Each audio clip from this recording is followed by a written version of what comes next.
Le 17 octobre 2025, les marchés financiers mondiaux tremblent une nouvelle fois. Deux banques régionales américaines, Zions Bancorp et Western Alliance, viennent d'annoncer des pertes massives liées à des prêts frauduleux. L'indice des banques régionales américaines s'effondre de 6% en une seule séance, ravivant le spectre d'une crise bancaire majeure. Les investisseurs se posent une question légitime, cette fois-ci est-ce le début d'un nouveau séisme financier comparable à la crise des subprimes de 2008 ? Depuis plusieurs mois, les signaux d'alarme se multiplient dans le secteur bancaire américain, particulièrement concernant l'immobilier commercial. Le taux de vacances des bureaux atteint près de 20% à l'échelle nationale, une situation catastrophique alimentée par la généralisation du télétravail depuis la pandémie. Les banques régionales portent l'essentiel de ce risque avec 80% du financement de l'immobilier commercial concentré dans leur bilan. Zions Bancorp a révélé une perte de 50 millions de dollars sur deux prêts commerciaux dans sa division californienne. Western Alliance de son côté fait face à un emprunteur accusé de fraude massive. Ces révélations ont déclenché une chute brutale, Zions perdant 13% et Western Alliance près de 11% à Wall Street. La contagion atteint immédiatement l'Europe où les places boursières réagissent violemment. Société Générale chute de 5%, BNP Paribas abandonne 4% et Crédit Agricole recule de 2,8%. Deutsche Bank perd 6,6% et Barclays à Londres abandonne 5,8%. Le PDG de JP Morgan Chase, Jamie Dimon, a récemment déclaré que lorsqu'on voit un cafard, il y en a probablement d'autres. Restez jusqu'à la fin pour comprendre si nous nous dirigeons vraiment vers une répétition de 2008 et comment cela pourrait impacter votre quotidien. Cette crise qui se profile ne sort pas de nulle part, elle s'inscrit dans une séquence débutée en mars 2023. La faillite de Silicon Valley Bank, 16e établissement américain, a marqué le plus grand effondrement bancaire depuis 2008. Signature Bank et First Republic Bank ont suivi rapidement, provoquant une onde de choc dans le système financier mondial. En Europe, Crédit Suisse s'effondrait au même moment, nécessitant un sauvetage d'urgence par les autorités helvétiques.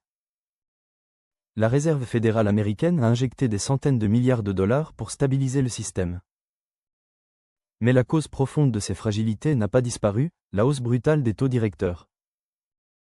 Jérôme Powell fait passer entre 2022 et 2023 les taux de 0% à 5,25% pour lutter contre l'inflation.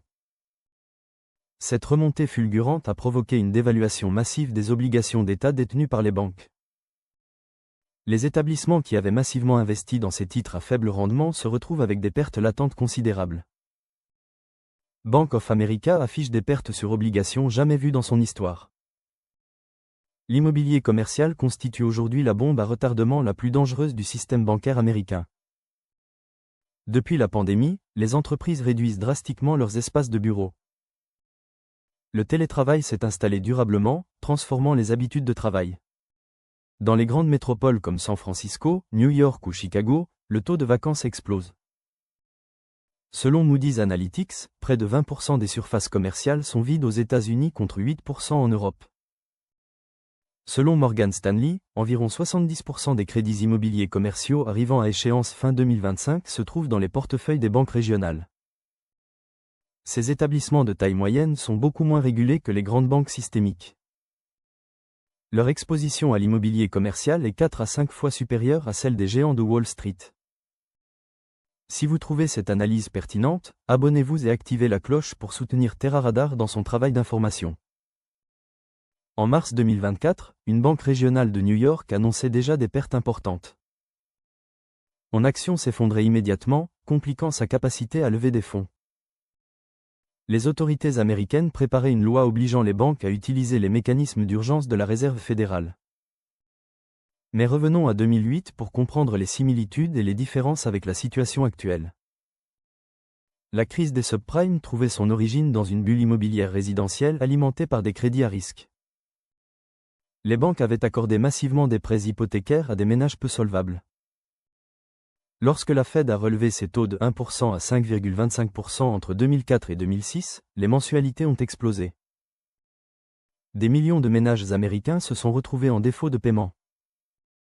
La titrisation avait dispersé ses créances pourries dans l'ensemble du système financier mondial. La faillite de Lehman Brothers en septembre 2008 a déclenché une panique mondiale.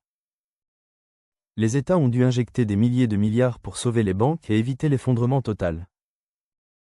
Une récession mondiale s'en est suivie avec des millions d'emplois détruits. Aujourd'hui en 2025, la nature de la crise diffère mais les mécanismes de contagion restent similaires. Ce n'est plus l'immobilier résidentiel qui pose problème mais l'immobilier commercial.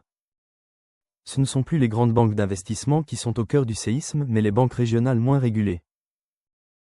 Les taux d'intérêt élevés jouent à nouveau un rôle central dans la fragilisation du système.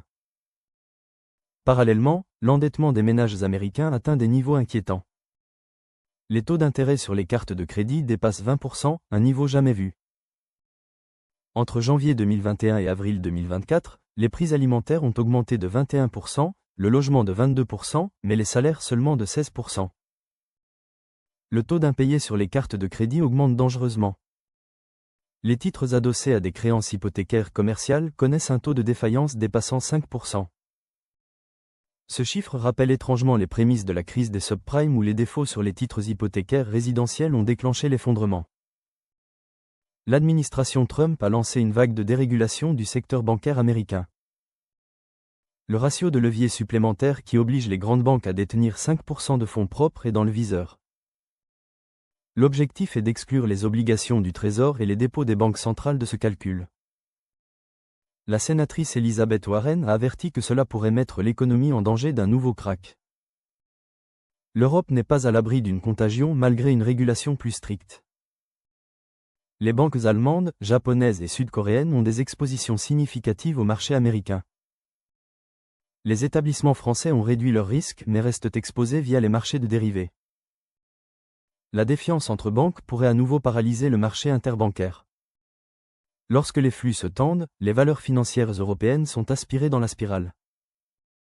Le gouverneur de la Banque de France a déclaré en mars 2025 qu'il n'y avait pas de risque de crise bancaire européenne. La supervision européenne est plus rigoureuse qu'aux États-Unis. Les règles prudentielles de Bâle III sont mieux appliquées en Europe. Les tests de résistance montrent que les banques européennes peuvent absorber des chocs importants. Mais un élément fondamental demeure, la domination du dollar dans le système monétaire international. La dette américaine a atteint des niveaux stratosphériques dépassant 140% du PIB selon certaines projections. Le déficit budgétaire chronique des États-Unis s'aggrave sous l'effet des baisses d'impôts. Les blocages réguliers sur le plafond de la dette créent une incertitude permanente. L'or a franchi la barre des $4 300 l'once en octobre 2025, signe d'une inquiétude croissante. Les investisseurs se réfugient dans les actifs sûrs face à la volatilité. La Fed se prépare à intervenir massivement si nécessaire pour éviter une crise systémique. Des baisses de taux sont attendues mais l'inflation à 3% limite la marge de manœuvre. Le marché du crédit privé en expansion rapide échappe largement à la régulation.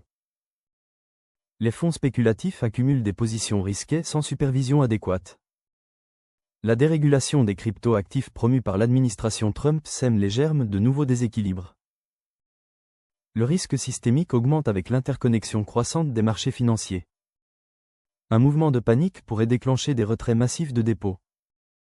Aux États-Unis, seuls $250 000 par compte sont assurés par la FDIC.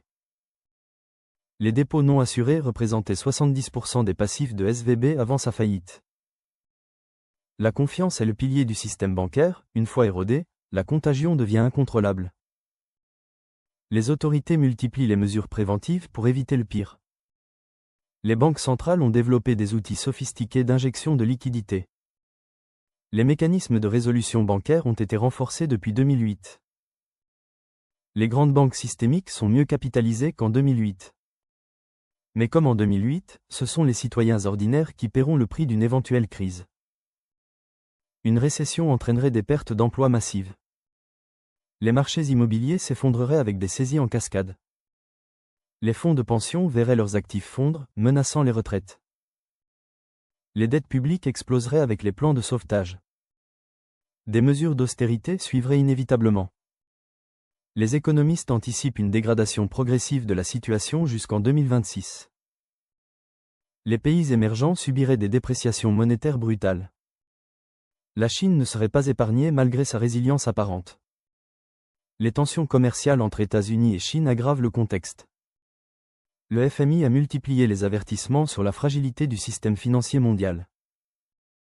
Et vous, pensez-vous que nous nous dirigeons vers une crise financière majeure comparable à 2008 ou estimez-vous que les garde-fous mis en place depuis empêcheront le pire ?